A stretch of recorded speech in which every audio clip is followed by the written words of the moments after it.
12월 19일 금요일 유다서 1장 1절로 16절 힘써 싸우라입니다. 유다서는 가장 짧은 성경 중에 한 권입니다. 그러나 그 논조는 절박합니다. 교회 안에 침투한 거짓 교사들로 인해서 공동체가 위기의 상황입니다. 받은 구원에 대해서 은혜로운 편지를 쓰려는 계획이 있었다고 하십니다. 그러나 공동체 안에 스며든 거짓된 복음과 은혜를 방종으로 바꾸는 왜곡된 신앙으로 인해서 편지의 주제가 힘써 싸우라는 것으로 바뀌었다 하십니다. 외부에 박해가 있을 때 교회는 오히려 믿음으로 하나 될 수 있습니다. 그러나 내부의 타락과 변질에는 오히려 속수무책으로 무너질 수도 있습니다. 내부의 적이 오히려 분별하기 어렵고 치명적일 수 있습니다. 그들의 실체를 고발하며 그들과 싸우라 말씀하십니다. 1절로 4절을 읽겠습니다. 예수 그리스도의 종이요 야고보의 형제인 유다는 부르심을 받은 자 곧 하나님 아버지 안에서 사랑을 얻고 예수 그리스도를 위하여 지키심을 받은 자들에게 편지하노라. 긍휼과 평강과 사랑이 너에게 더욱 많을지어다. 사랑하는 자들아, 우리가 일반으로 받은 구원에 관하여 내가 너에게 편지하려는 생각이 간절하던 차에 성도에게 단번에 주신 믿음의 도를 위하여 힘써 싸우라는 편지로 너희를 권하여야 할 필요를 느꼈노니 이는 가만히 들어온 사람 몇이 있음이라. 그들은 옛적부터 이 판결을 받기로 미리 기록된 자니 경건하지 아니하여 우리 하나님의 은혜를 도리어 방탕한 것으로 바꾸고 홀로 하나이신 주제 곧 우리 주 예수 그리스도를 부인하는 자니라. 유다는 자신을 그리스도의 종이라 소개하면서 또한 야고보의 형제로 소개합니다. 유다는 예수님의 형제로 이미 널리 알려진 그 야고보와 형제임을 분명히 밝히면서도 자신의 정체성은 그리스도의 종이라는 점을 가장 앞에 기록합니다. 이렇게 하는 것은 예수님께서 하나님과 동등하신 성자 되심을 밝히며 자신은 그분의 소유로서 그분의 피조물이라는 점을 분명히 하는 것입니다. 그리스도께서 사단의 노예와 포로 상태에 있었던 자신을 피로 값주고 사셔서 종 삼으셨다는 것을 강조해서 종이라 표현하는 것이죠. 그렇게 발신자로서 자신을 소개한 후 수신자들은 세 가지 다른 신분으로 부르고 있습니다. 부르심을 받은 자, 사랑을 얻은 자, 지키심을 받은 자입니다. 첫 번째 부르심을 받았다라는 것은 우리가 주의 자녀가 되기로 선택하기 전에 먼저 하나님께서 우리를 주권적으로 선택하셨다는 의미입니다. 두 번째 사랑 얻은 자라는 것은 현재 진행의 관계로 지금 사랑받고 있다는 것을 강조한 것입니다. 세 번째 지키심을 받은 자라는 것은 하나님께서 우리를 지키시고 계시기에 반드시 성도로서 구원에 이를 것이라는 미래를 보증하는 표현입니다. 유다는 이제 곧 혹독한 경고를 쏟아낼 것이죠. 그에 앞서서 너희는 이미 사랑받고 지켜지고 있는 자들, 선택받은 자들이라는 것을 분명히 해두는 것입니다. 경고하는 것은 정죄가 아닙니다. 오히려 지키고 보호하기 위한 사랑의 행위로 보여집니다. 3절에 원래는 우리가 받은 구원의 기쁜 복음과 은혜의 이야기를 쓰려고 했는데 교회 안에 들어온 거짓 복음과 은혜를 방종으로 바꾸는 왜곡된 신앙 때문에 편지의 주제가 그 방향이 바뀌었다 말씀하시는 것이죠. 성도에게 단번에 주신 믿음의 도를 위해 힘써 싸우라 명령하십니다. 여기서 힘써 싸우라는 것은 당시에 인기 있던 스포츠로서 레슬링 경기에서 선수들이 쏟는 노력을 말할 때 쓰는 표현입니다. 가만히 들어온 거짓 교사들이 그들을 변질시키려고 하고 있는 그 자리에서 복음을 지켜내기 위해서 레슬링 선수처럼 힘써 싸우라는 것입니다. 애쓰고 노력하라는 것입니다. 사람들이 눈치채지 못하게 가만히 들어온 그들은 무신론자가 아닙니다. 오히려 교회의 언어를 사용하고 은혜를 말하며 복음의 자유를 강조합니다. 그러나 그들의 본질을 세 가지로 지적하십니다. 경건하지 않으며 하나님의 은혜를 방탕한 것으로 바꾸며 결과 그들은 예수 그리스도를 부인하는 자들이 되었다는 것입니다. 하나님의 은혜를 방탕한 것으로 바꾼다 할 때 이 방탕은 세욕을 말합니다. 성적인 타락이요. 결국 그들의 삶은 온갖 음욕과 탐욕으로 얼룩져서 우리를 죄로부터 구원하신 그리스도를 부인하는 결과로 살아가고 있다는 것입니다. 5절로 10절입니다. 너희가 본래 모든 사실을 알고 있으나 내가 너희로 다시 생각나게 하고자 하노라. 주께서 백성을 애굽에서 구원하여 내시고 후에 믿지 아니하는 자들을 멸하셨으며 또 자기 지위를 지키지 아니하고 자기 처소를 떠난 천사들을 큰 날의 심판까지 영원한 결박으로 흑암에 가두셨으며 소돔과 고모라와 그 이웃 도시들도 그들과 같은 행동으로 음란하며 다른 육체를 따라가다가 영원한 불의 형벌을 받았으므로 거울이 되었느니라. 그러한데 꿈꾸는 이 사람들도 그와 같이 육체를 더럽히며 권위를 업신여기며 영광을 비방하는도다. 천사장 미가엘이 모세의 시체에 관하여 마귀와 다투어 변론할 때 감히 비방하는 판결을 내리지 못하고 다만 말하되 주께서 너를 꾸짖으시기를 원하노라 하였거늘 이 사람들은 무엇이든지 그 알지 못하는 것을 비방하는도다. 또 그들은 이성 없는 짐승같이 본능으로 아는 그것으로 멸망하느니라. 이제 세 가지 구약 사건을 통해서 저들의 실체를 증명합니다. 과거에 심판하셨던 그 심판으로 현재의 저 거짓 교사들에게도 동일하게 적용될 것이라는 점을 경고합니다. 구원받았으나 타락해서 심판받은 경우들입니다.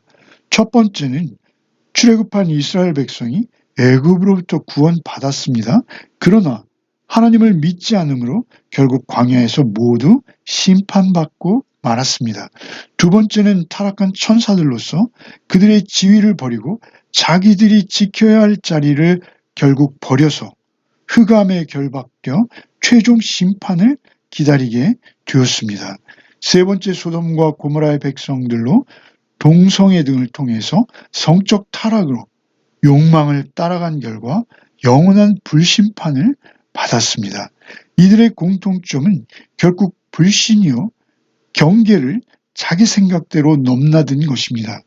은혜는 경계가 없는 자유가 아닙니다. 하나님과의 관계 안에서만 허락된 자유입니다. 애굽에서 구원을 얻고 천사의 신분을 얻었다고 얼마든지 죄를 지어도 좋다. 절대 아닙니다. 교회 안에 가만히 들어온 거짓 교사들은 꿈꾸는 사람들이라 불려지고 있습니다. 저들은 자신들이 특별한 계시를 받았다 주장하면서 극히 주관적인 계시와 경험을 객관적인 말씀 위에 두려고 했던 것이죠. 그들은 육체적인 타락으로 스스로를 더럽히며 교회의 권위를 업신여기며 그리스도의 영광을 비방했습니다. 천사장 미가엘의 사례를 들어서 그는 영적 권위가 천사의 자리에 있었음에도 불구하고 그 판단을 최종 권위를 하나님께 돌리는 겸손한 태도를 보였는데 저들은 알지도 못하는 것들에 대해서 비방하며 짐승 같은 본능으로 남들을 원망한 것이죠. 참된 영적 권위는 자기 계시나 확신에서 나오지 않습니다. 하나님의 판단에 자신을 맡기는 겸손에서 권위가 나오는 것입니다. 11절로 16절입니다. 화 있을진저 이 사람들이여 가인의 길에 행하였으며 싹을 위하여 발람의 어그러진 길로 몰려왔으며 고라의 폐역을 따라 멸망을 받았도다. 그들은 기탄 없이 너희와 함께 먹으니 너희의 애찬의 암초요 자기 몸만 기르는 목자요 바람에 불려가는 물 없는 구름이요 죽고 또 죽어 뿌리까지 뽑힌 열매 없는 가을나무요 자기 수치의 거품을 뿜는 바다에 거친 물결이요 영원히 예비된 캄캄한 흑암으로 돌아갈 유리하는 별들이라. 아담의 7대 손 에녹이 이 사람들에 대하여 예언하여 이르되 보라 주께서 그 수만의 거룩한 자와 함께 임하셨나니 이는 무사람을 심판하사 모든 경건하지 않은 자가 경건하지 않게 행한 모든 경건하지 않은 일과 또 경건하지 않은 죄인들이 주를 거슬러 한 모든 완악한 말로 말미암아 그들을 정죄하려 하심이라 하였느니라. 이 사람들은 원망하는 자며 불만을 토하는 자며 그 정욕대로 행하는 자라 그 입으로 자랑하는 말을 하며 이익을 위하여 아첨하느니라. 교회 안에 들어온 거짓 교사들에게 구약의 세 인물을 예로 들며 화를 선포합니다. 맨 먼저는 가인의 길로서 시기와 살인, 하나님을 무시하는 자기중심적 성향을 따르는 길입니다. 두 번째는 발람의 어그러진 길입니다. 탐욕을 위해서 불의의 싹을 따르는 어긋난 길입니다. 세 번째 고라의 패역한 길입니다. 고라가 모세를 비방한 것은 하나님께서 세우신 질서와 권위에 대한 반역의 길입니다. 이 세 명의 인물을 통해서 그들을 지적하시고 이제는 6가지 비유로 저들의 실체를 또 지적합니다. 애찬의 암초라 하시죠. 애찬은 가난한 사람들을 초대해서 서로가 준비한 음식으로 구제하며 그리스도 안에서 교제를 나누기 위한 식탁이었습니다. 그런데 저들은 그 자리에서도 기탄 없이 먹었다고 합니다. 기탄 없이 먹는다는 것은 예의도 안 차리고 흥청망청, 겁없이 배불리 먹어대는 모습, 그것을 표현하는 것입니다. 그들이 애찬의 암초가 된 것은 그들의 태도가 공동체에게 걸림이 되어서 악한 영향을 끼치고 있었던 것이죠. 자기 몸만 기르는 목자, 이것은 이기적인 지도자들의 모습입니다. 물 없는 구름, 이것은 약속만 있고 실속 없는 사람들입니다. 열매 없는 가을나무, 생명력이 없을 뿐 아니라 결국 심판의 대상이 될 뿐이라는 것입니다. 거친 바다 물결에 비유되기도 하죠. 파도가 밀려와서 해변에 더러운 오물을 뱉어놓듯이 그들의 삶 속에서 오직 수치스러운 행위와 언어만을 뱉어놓게 된다라는 것이죠. 유리하는 별들, 결국 그들은 진리의 궤도를 벗어나서 캄캄한 흑암으로 던져질 존재다라고 하는 것입니다. 이어서 아담의 7대손 에녹의 예언을 인용하셔서 주께서 수만의 거룩한 자들과 함께 임하셔서 경건하지 않은 자들의 모든 행위와 완악한 말까지 심판하실 것이다 선포하시죠. 이들은 원망하는 자들이요 불만을 토로하는 자들이며 정욕대로 행하며 이익을 위해서 아첨하는 자들이라 하십니다. 유다서는 짧지만 교회를 향한 가장 절박한 경고의 편지입니다. 유다가 싸우라고 말하는 이유는 교회가 미워서가 아닙니다. 사랑하기 때문입니다. 외부의 박해는 오히려 교회를 하나 되게 하지만 내부에서 은혜가 왜곡될 때 교회는 가장 깊은 상처를 입습니다. 은혜를 말하면서도 주님을 모시지 않는 그런 신앙, 자유를 외치지만 거룩을 잃어버린 믿음, 결국 공동체를 무너뜨립니다. 그러나 유다는 먼저 우리를 부르심을 받은 자, 사랑을 입은 자, 지키심을 받은 자라 부르면서 이 편지를 시작했습니다. 성도에게 단번에 주신 믿음의 도를 지키는 싸움은 사람과 싸우는 싸움이 아니라 복음을 왜곡하는 거짓과 싸우는 싸움이라고 말씀하시는 것입니다. 때로는 우리 안에 방종과 교만을 십자가 앞으로 끌고 가는 우리 안의 싸움도 될 수 있습니다. 참된 은혜는 우리를 느슨하게 만들지 않고 그리스도의 주권 아래 더욱 긴장하여 남을 나보다 낮게 여기며 그 은혜 안에 머물게 하는 것입니다. 이 싸움의 끝에서 교회를 지키는 것은 사실 엄밀하게 말하면 우리의 분별력이 아닙니다. 결국 끝까지 우리를 지키시는 분, 교회를 지키시는 분은 하나님이십니다. 분명 말씀의 잣대로 분별력을 우리가 구해야 할 것이지만 그 분별력도 주의 복음 안에서, 주의 사랑 안에서 하나님께서 허락하실 때만 얻을 수 있는 것이요 행사될 수 있는 것입니다. 오늘도 오직 성령님 안에서 겸손하게 주님만 의지하는 하루가 되시기를 바랍니다. 기도하겠습니다. 주님, 우리를 먼저 부르시고 지금도 사랑하시며 끝까지 지켜주시는 은혜에 감사를 드립니다. 하나님 주신 은혜와 자유를 육체 욕심을 채우는 도구로 삼지 않게 하여 주시옵소서. 우리 안에 숨어든 탐욕, 교만, 암초들이 있습니까? 주여, 우리가 믿음으로 제거할 수 있도록 도와주시옵소서. 겉만 화려한 열매 없는 나무가 아니라 주의 통치에 순종함으로 생명의 열매 맺는 우리 성도, 또 우리 열매 맺는 교회가 되게 하여 주시옵소서. 세상의 유혹 속에서도 단번에 주신 믿음의 도를 지키기 위해서 힘써 싸우게 하시며 오직 주님만이 우리 삶의 진정한 주인 되심을 매일매일의 삶으로 고백하게 하여 주시옵소서.